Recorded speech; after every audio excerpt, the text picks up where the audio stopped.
오늘 우리에게 주신 하나님의 말씀 구약성경 창세기 41장 1절부터 57절까지 말씀입니다. 창세기 41장 1절부터 57절까지의 말씀 이제 봉독하겠습니다. 하나님의 말씀 경청하십시오. 그로부터 만 2년이 지나서 바로가 꿈을 꾸었다. 그가 나일 강가에 서 있는데 잘생기고 살이 찐 암소 7마리가 강에서 올라와서 갈밭에서 풀을 뜯어먹는다. 그 뒤를 이어서 흉측하고 야윈 다른 암소 7마리가 강에서 올라와서 먼저 올라온 소들과 함께 강가에 선다. 그 흉측하고 야윈 암소들이 잘생기고 살이 찐 암소들을 잡아먹는다. 바로는 잠에서 깨어났다. 그가 다시 잠들어서 또 꿈을 꾸었다. 이삭 7개가 보인다. 토실토실하고 잘 여문 이삭 7개가 나오는데 그것들은 모두 한 줄기에서 나와서 자란 것들이다. 그 뒤를 이어서 또 다른 이삭 7개가 피어 나오는데 열풍이 불어서 야위고 마른 것들이다. 그 야윈 이삭이 토실토실하게 잘 여문 이삭 7개를 삼킨다. 바로가 깨어나 보니 꿈이다. 아침에 그는 마음이 뒤숭숭하여 사람을 불러 보내어서 이집트의 마술사와 현인들을 모두 불러들이고 그가 꾼 꿈 이야기를 그들에게 하였다. 그러나 아무도 그에게 그 꿈을 해몽하여 주는 사람이 없었다. 그때 술잔을 올리는 시종장이 바로에게 말하였다. 제가 꼭 했어야 할 일을 못한 것이 오늘에야 생각납니다. 임금님께서 종들에게 노하셔서 저와 빵을 구워 올리는 시종장을 경호대장 집 감옥에 가두신 일이 있습니다. 저희들이 같은 날 밤에 각각 꿈을 꾸었는데 두 꿈의 내용이 너무나 달랐습니다. 그때에 그곳에 경호대장의 종인 히브리 소년이 저희와 함께 있었습니다. 저희가 꾼 꿈 이야기를 그에게 해주었더니 그가 그 꿈을 풀었습니다. 저희 두 사람에게 제각기 그 꿈을 해몽하여 주었던 것입니다. 그리고 그가 해몽한 대로 꼭 그대로 되어서 저는 복직되고 그 사람은 처형되었습니다. 이 말을 듣고서 바로가 사람을 보내어 요셉을 불러오게 하였고 사람들은 곧바로 그를 구덩이에서 끌어냈다. 요셉이 수염을 깎고 옷을 갈아입고 바로 앞으로 나아가니 바로가 요셉에게 말하였다. 내가 꿈을 하나 꾸었는데 그것을 해몽할 수 있는 사람이 없다. 나는 내가 꿈 이야기를 들으면 잘 푼다고 들었다. 그래서 너를 불렀다. 요셉이 바로에게 대답하였다. 저에게는 그런 능력이 없습니다. 임금님께서 기뻐하실 대답은 하나님이 해주실 것입니다. 바로가 요셉에게 말하였다. 꿈에 내가 나일 강가에 서 있는데 살이 찌고 잘생긴 암소 7마리가 강에서 올라와서 갈밭에서 풀을 뜯었다. 그것들의 뒤를 이어서 약하고 아주 흉측하고 야윈 다른 암소 7마리가 올라오는데 이집트 온 땅에서 내가 일찍이 본 일이 없는 흉측하기 짝이 없는 그런 암소들이었다. 그 야위고 흉측한 암소들은 먼저 올라온 기름진 암소 7마리를 잡아먹었다. 흉측한 암소들은 살이 찐 암소들을 잡아먹었는데도 여전히 굶은 암소처럼 흉측하였다. 그리고는 내가 깨어났다. 내가 또다시 꿈에 보니 한 줄기에서 자란 이삭 7개가 있는데 잘 여물고 실한 것들이었다. 그것들의 뒤를 이어서 다른 이삭 7개가 피어나오는데 열풍이 불어서 시들고 야위고 마른 것들이었다. 그 야윈 이삭이 잘 여문 7 이삭을 삼켜버렸다. 내가 이 꿈 이야기를 마술사와 현인들에게 들려주었지만 아무도 나에게 그 꿈을 해몽해 주지 못하였다. 요셉이 바로에게 말하였다. 임금님께서 2번 꾸신 꿈의 내용은 다 같은 것입니다. 임금님께서 장차 하셔야 할 일을 하나님이 보여주신 것입니다. 그 좋은 암소 7마리는 7회를 말하고 잘 여문 이삭 7개도 7회를 말하는 것입니다. 두 꿈이 다 같은 내용입니다. 뒤따라 나온 야위고 흉측한 암소 7마리나 열풍에 말라버린 쓸모없는 이삭 7개도 역시 7회를 말합니다. 이것들은 흉년 7회를 말하는 것입니다. 이제 제가 임금님께 말씀드린 바와 같이 임금님께서 앞으로 하셔야 할 일을 하나님이 보여주신 것입니다. 앞으로 올 7회 동안에는 온 이집트 땅에 큰 풍년이 들 것입니다. 그런데 곧 이어서 7회 동안 흉년이 들 것입니다. 그렇게 되면 이집트 땅에 언제 풍년이 있었냐는 듯이 지나간 일을 다 잊어버리게 될 것입니다. 그리고 기근이 이 땅을 황폐하게 할 것입니다. 풍년이 든 다음에 오는 흉년은 너무나도 심하여서 이집트 땅에서는 아무도 그 전에 풍년이 든 일을 기억하지 못할 것입니다. 임금님께서 같은 꿈을 2번이나 거듭 꾸신 것은 하나님이 이 일을 하시기로 이미 결정하시고 그 일을 꼭 그대로 하시겠다는 것을 말씀해 주시는 것입니다. 이제 임금님께서는 명철하고 슬기로운 사람을 책임자로 세우셔서 이집트 땅을 다스리게 하시는 것이 좋을 듯합니다. 임금님께서는 전국의 관리들을 임명하셔서 풍년이 계속되는 7회 동안에 이집트 땅에서 거둔 것의 5분의 1을 해마다 받아들이시도록 하심이 좋을 듯합니다. 앞으로 올 풍년에 그 관리들은 온갖 먹거리를 거두어 드리고 임금님의 권한 아래 각 성읍의 곡식을 갈무리하도록 하십시오. 이 먹거리는 이집트 땅에서 7해 동안 이어갈 흉년에 대비해서 그때에 이 나라 사람들이 먹을 수 있도록 갈무리해 두셔야 합니다. 그렇게 하시면 기근이 이 나라를 망하게 하지 못할 것입니다. 바로와 모든 신하들은 이 제안을 좋게 여겼다. 바로가 신하들에게 말하였다. 하나님의 영이 함께하는 사람을 이 사람 말고 어디에서 또 찾을 수 있겠느냐? 바로가 요셉에게 말하였다. 하나님이 너에게 이 모든 것을 알리셨는데 너처럼 명철하고 슬기로운 사람이 어디에 또 있겠느냐? 내가 나의 집을 다스리는 책임자가 되어라. 나의 모든 백성은 너의 명령을 따를 것이다. 내가 너보다 높다는 것은 내가 이 자리에 앉아 있다는 것뿐이다. 바로가 또 요셉에게 말하였다. 내가 너를 온 이집트 땅의 총리로 세운다. 그렇게 말하면서 바로는 손가락에 끼고 있는 옥새 반지를 빼서 요셉의 손가락에 끼우고 고운 모시옷을 입히고 금목걸이를 목에다 걸어주었다. 그런 다음에 또 자기의 병거에 버금가는 병거에 요셉을 태우니 사람들이 물러나거라 하고 외쳤다. 이렇게 해서 바로는 요셉을 온 이집트 땅의 총리로 세웠다. 바로가 요셉에게 말하였다. 나는 바로다. 이집트 온 땅에서 총리의 허락이 없이는 어느 누구도 손 하나 발 하나도 움직이지 못한다. 바로는 요셉에게 사브낫 바네아라는 이름을 지어주고 온의 제사장 보디베라의 딸 아스낫과 결혼을 시켰다. 요셉이 이집트 땅을 순찰하러 나섰다. 요셉이 이집트 왕 바로를 섬기기 시작할 때에 그의 나이는 30살이었다. 요셉은 바로 앞에서 물러나와서 이집트 온 땅을 두루다니면서 살폈다. 풍년을 이룬 7해 동안에 땅에서 생산된 것은 대단히 많았다. 요셉은 이집트 땅에서 7해 동안 이어진 풍년으로 생산된 모든 먹거리를 거두어 들여 여러 성읍에 저장해 두었다. 각 성읍 근처 밭에서 나는 곡식은 각각 그 성읍에 쌓아 두었다. 요셉이 저장한 곡식의 양은 엄청나게 많아서 마치 바다의 모래와 같았다. 그 양이 셀 수 없을 만큼 많아져서 기록을 중단할 수밖에 없었다. 요셉과 온의 제사장 보디베라의 딸 아스낫 사이에서 두 아들이 태어난 것은 흉년이 들기 전이었다. 요셉은 하나님이 나의 온갖 고난과 아버지 집 생각을 다 잊어버리게 하셨다 하면서 맏아들의 이름을 므낫세라고 지었다. 둘째는 내가 고생하던 이 땅에서 하나님이 자손을 번성하게 해주셨다면서 그 이름을 에브라임이라고 지었다. 이집트 땅에서 7해 동안 이어가던 풍년이 지나니 요셉이 말한 대로 7해 동안의 흉년이 시작되었다. 온 세상에 기근이 들지 않은 나라가 없었으나 이집트 온 땅에는 아직도 먹거리가 있었다. 그러나 마침내 이집트 온 땅의 백성이 굶주림에 빠지자 그들은 바로에게 먹을 것을 달라고 부르짖었다.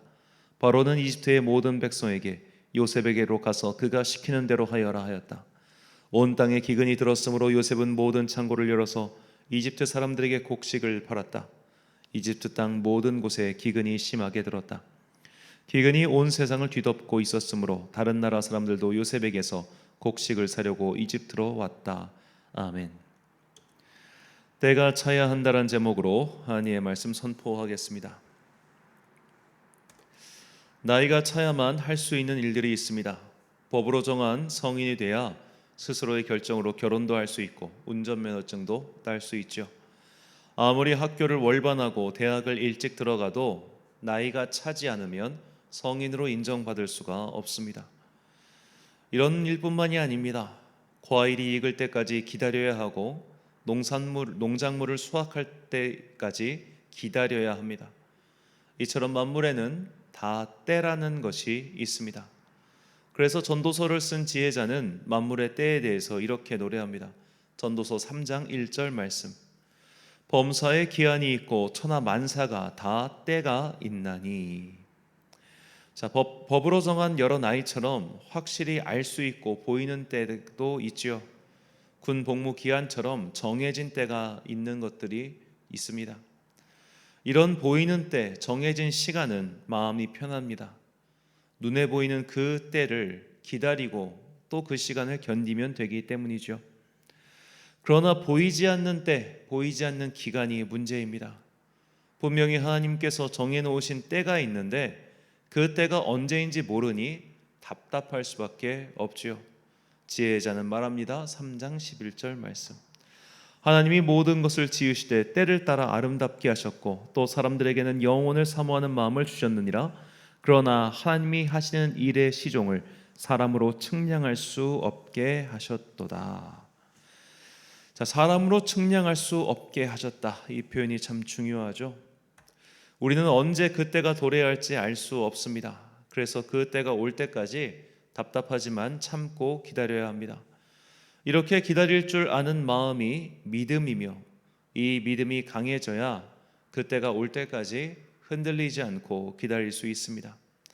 마치 기름을 준비해 놓은 지혜로운 여인들처럼 언제 주님께서 오실지 모르고 또 언제 주님께서 정하신 때가 도래할지 모르니 항상 깨어 준비하는 자세가 필요합니다.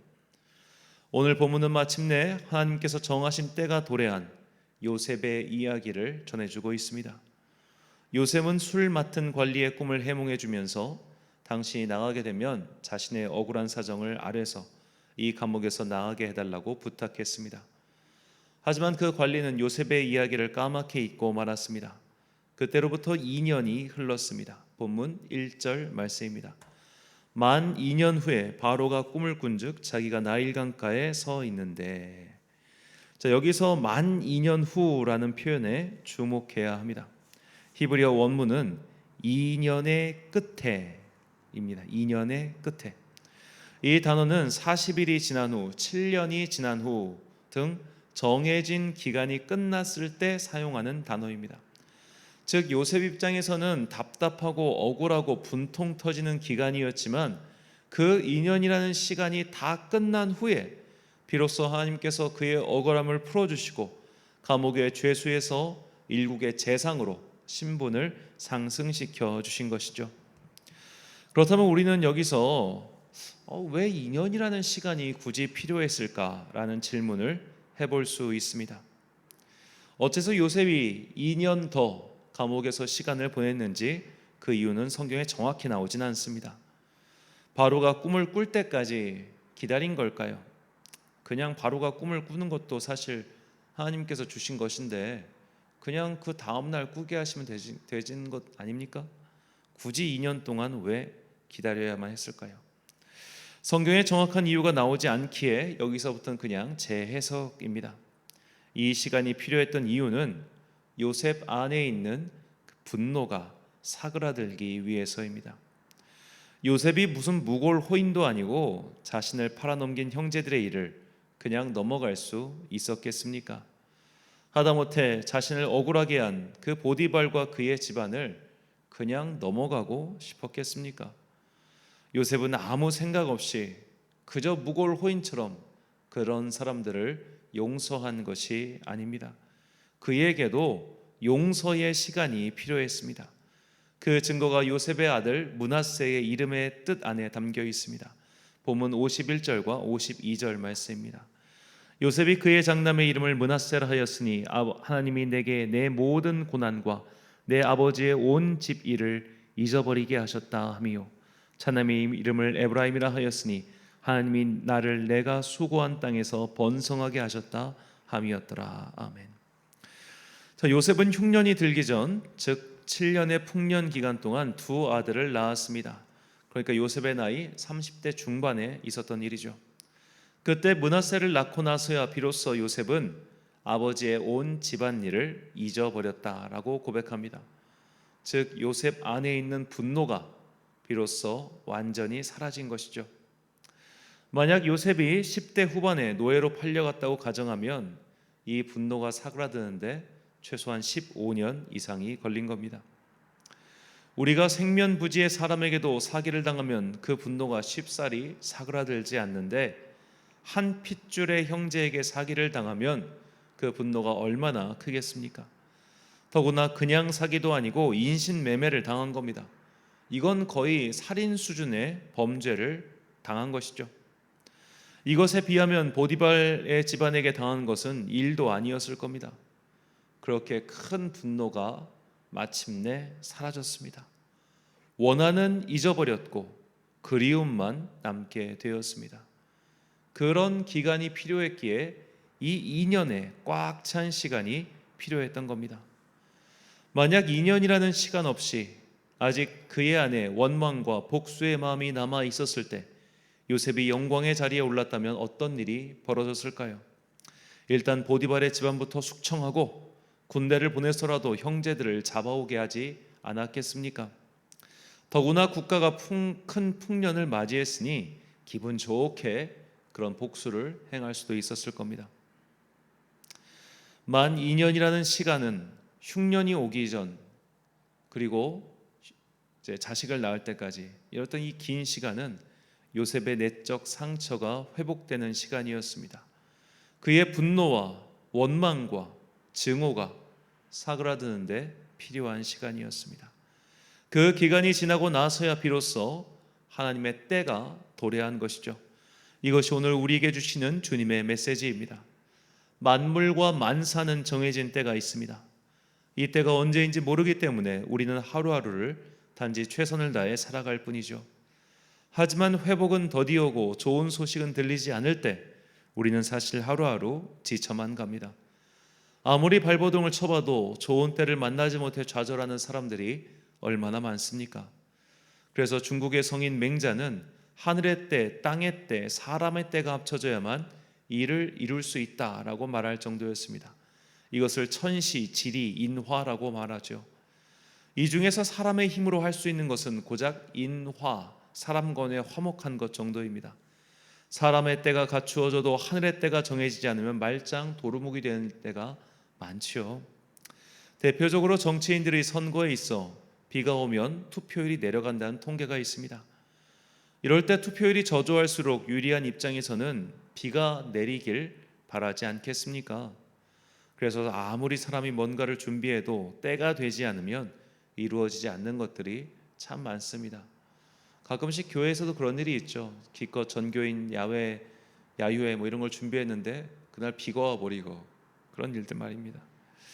우리는 인생에 여러 가지 일에 있어서 하나님께서 정하신 때가 언제인지 알 수 없습니다. 아무리 물어봐도 그 때를 도무지 알려주지 않으시죠. 그러므로 그 때가 올 때까지 믿음과 소망을 잃어버리지 않도록 힘써 기도해야 합니다. 성경은 여러 차례 정해진 그때가 반드시 올 것이니 믿음과 소망을 잃지 말라고 전하고 있습니다. 하박국 2장 3절과 갈라디아서 6장 9절 말씀입니다. 이 묵시는 정한 때가 있나니 그 종말이 속히 이르겠고 결코 거짓되지 아니하리라. 비록 더딜지라도 기다리라. 지체되지 않고 반드시 응하리라. 우리가 선을 행하되 낙심하지 말지니 포기하지 아니하면 때가 이름에 거두리라. 아멘. 사랑하는 천안광성교회 성도 여러분, 그리고 이 새벽을 함께 깨우고 계신 귀한 주님의 자녀 여러분, 때는 하나님께서 정해 두셨습니다. 그리고 우리는 그때가 언제인지 알 수 없습니다. 그러니 포기하지 말고 기도하십시오. 기도하며 믿음을 구하십시오. 정해진 그때가 올 때까지 내 믿음이 흔들리지 않도록 주님께서 주신 그 약속을 끝까지 붙들 수 있도록 기도하십시오. 분명히 이 시간이 지나고 나면 왜 이렇게 오랜 시간 기다리게 하셨는지 그 이유를 밝히 알게 될 것입니다. 아무리 울며 뗐어도 그 때가 짧아지진 않습니다. 말씀을 준비하며 이 찬양이 떠올랐습니다. 참 옛날에 많이 불렀던 찬양인데요. 주님의 시간에 그의 뜻 이루어지길 기다려. 하루하루 살 동안 당시 뜻 이루어지길 기다려. 그 찬양이 있죠. 영어로는 In His Time이라고 하는데 그때가 언제인지 우리는 모르기 때문에 우리는 단지 그때를 기다릴 수 있는 믿음이 필요할 뿐입니다.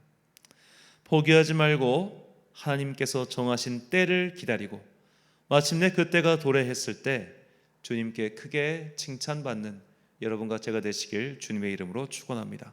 기도하겠습니다. 사랑과 은혜가 충만하신 아버지 하나님, 주님의 때가 있음을 다시 한번 알려주시니 감사합니다. 요셉에게는 용서할 수 있는 기한이 필요했습니다. 그 2년이라는 시간이 꽉 찬 이후에야 비로소 그의 인생은 감옥에서 재상으로 영광의 자리로 올라갈 수 있었습니다. 주님께서 우리 각자의 인생 가운데 정하신 때가 있음을 믿습니다. 그 때가 언제인지는 모르나 주님, 그 때가 올 때까지 우리에게 버틸 수 있는 믿음의 힘을 내려 주옵소서. 결코 당신의 자녀들이 소망을 잃어버리지 않게 하시고 믿음 가운데 소망을 붙들고 살아갈 수 있도록 오늘도 각자의 삶의 자리에 성령 충만의 은혜를 내려 주옵소서. 주님의 때에 주님의 때를 기다리는 모든 성도들에게 하늘의 신령한 것과 땅의 풍성한 것들로 그들이 이 시간을 버틸 수 있도록 영적인 풍년을 허락하여 주시옵소서. 한 주간의 업무를 시작하는 월요일입니다. 그리고 이번 주는 9월의 마지막 주간입니다. 세월이 흘러가는데 우리가 하루하루를 허투루 쓰지 아니하도록 오늘도 마음을 단단히 잡고 각자의 삶을 열심히 살아가는 당신의 자녀들 되게 하여 주옵소서. 이제 남은 기간 동안 또 열심히 학업을 마무리하고 있는 수험생 자녀들에게 지혜와 능력 더하여 주시고 각자의 모든 것들을 잘 감당할 수 있도록 새 힘을 내려 주옵소서. 오늘 하루도 참 좋으신 우리 주님의 은총과 평강이 모든 성도들의 가정과 일터에 함께 하시길 간절히 소망하오며 이 모든 말씀 우리를 사랑하시는 예수님의 이름으로 기도드립니다. 아멘. 오늘의 기도 제목입니다. 나는 무엇을 기다리고 있습니까? 그 때를 소망을 품고 기다릴 수 있도록 주님께 믿음을 구하십시오. 오늘 주신 기도의 제목 가지고 기도와 묵상에 힘쓴 하루 되시길 바랍니다. 기도하겠습니다.